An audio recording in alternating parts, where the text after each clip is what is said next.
Tema renungan firman Tuhan untuk renungan hari ini adalah esensi komunitas Kristiani, penuh roh, dan saling mendukung dalam kasih. Ayat Alkitab yang kita baca sesuai bacaan Sabda Bina Umat GPIB hari ini adalah dari Kisah Para Rasul 2, ayat 41 sampai ayat 45 yang berbunyi sebagai berikut.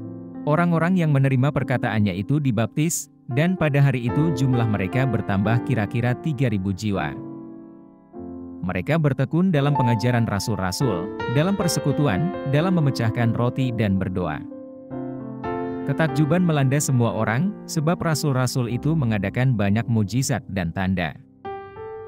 Semua orang yang percaya tetap bersatu, dan semua milik mereka adalah milik bersama, dan selalu ada dari mereka yang menjual harta miliknya, lalu membagi-bagikannya kepada semua orang sesuai dengan keperluan masing-masing. Demikian pembacaan Alkitab. Haleluya. Saudara-saudari buah hati Allah, hari ini kita akan merenungkan satu bagian dari Alkitab, yaitu dari Kisah Para Rasul 2, ayat 41 sampai ayat 45, di mana kita menyaksikan kuasa transformatif Roh Kudus dalam gereja mula-mula. Bagian ini menyoroti lahirnya komunitas Kristen yang terikat oleh iman dan persekutuan. Setelah khotbah Petrus yang penuh kuasa pada hari Pentakosta, sekitar 3.000 orang dibaptis dan ditambahkan ke dalam komunitas. Orang-orang percaya baru ini mengabdikan diri mereka pada pengajaran para rasul, pada persekutuan, pada pemecahan roti, dan pada doa bersama. Pengabdian ini menciptakan ikatan persaudaraan unik di antara mereka. Mereka membagikan segala yang mereka miliki, menjual harta benda dan barang-barang mereka, dan memberikannya kepada siapapun yang lebih membutuhkan. Kemurahan hati dan persatuan yang radikal ini merupakan bukti iman dan kasih mereka satu sama lain. Setiap hari, mereka terus berkumpul bersama di pelataran rumah Tuhan. Mereka memecahkan roti di rumah masing-masing, dan makan bersama-sama dengan hati gembira dan tulus, sambil memuji Allah dan menikmati kemurahan hati semua orang. Tuhan menambah jumlah mereka setiap hari dengan orang-orang yang diselamatkan. Ayat ini mengingatkan kita akan kekuatan komunitas, pentingnya kemurahan hati, dan kegembiraan yang didapat dalam menghayati iman kita bersama. Firman Tuhan hari ini merupakan sebuah teladan iman, persahabatan, dan keindahan komunitas yang bersatu dan penuh kasih, yang tak lekang oleh waktu. Apa pesan Tuhan untuk kita yang hidup di masa kini?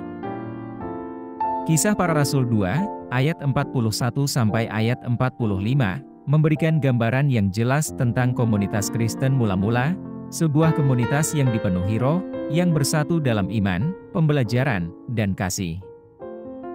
Dalam dunia kita yang serba cepat dan individualistis saat ini, esensi komunitas Kristen seperti yang terlihat pada jemaat mula-mula dalam Kisah Para Rasul 2, menjadi lebih relevan dari sebelumnya.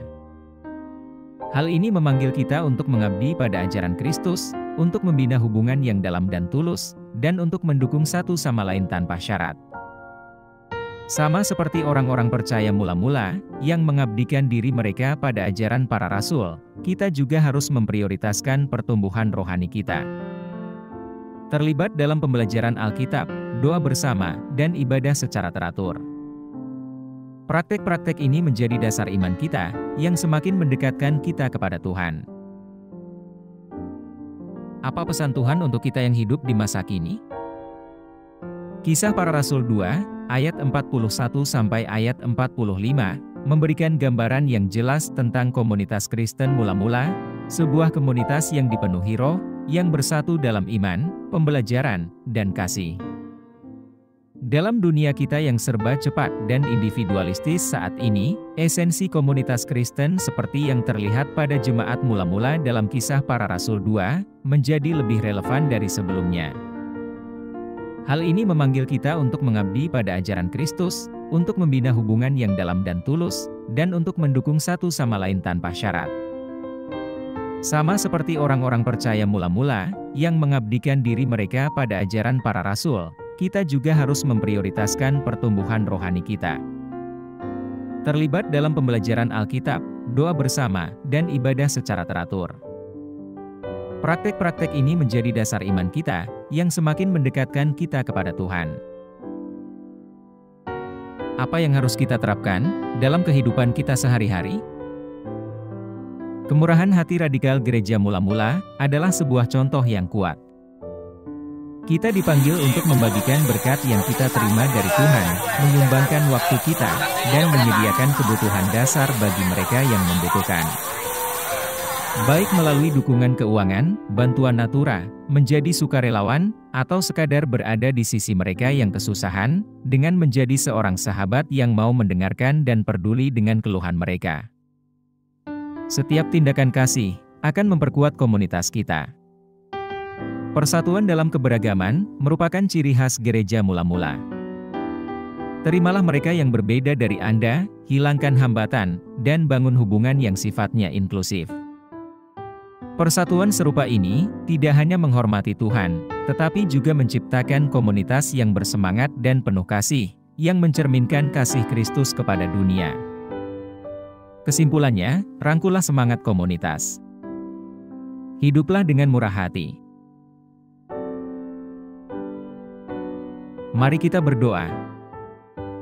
Tuhan Yesus, kami berterima kasih atas teladan Gereja Mula-Mula. Penuhi kami dengan Roh-Mu, sehingga kami dapat mengabdikan diri pada ajaran-Mu, hidup dalam persekutuan yang tulus, dan mendukung satu sama lain dengan kemurahan hati dan cinta kasih yang radikal. Bantu kami membangun komunitas yang menghormati-Mu dalam segala hal yang kami lakukan. Kami pohonkan doa ini dalam nama Yesus Kristus, Tuhan dan Juru Selamat kami. Kiranya Tuhan menguatkan kita, dan kasih karunia Tuhan Yesus menyertai kita. Amin.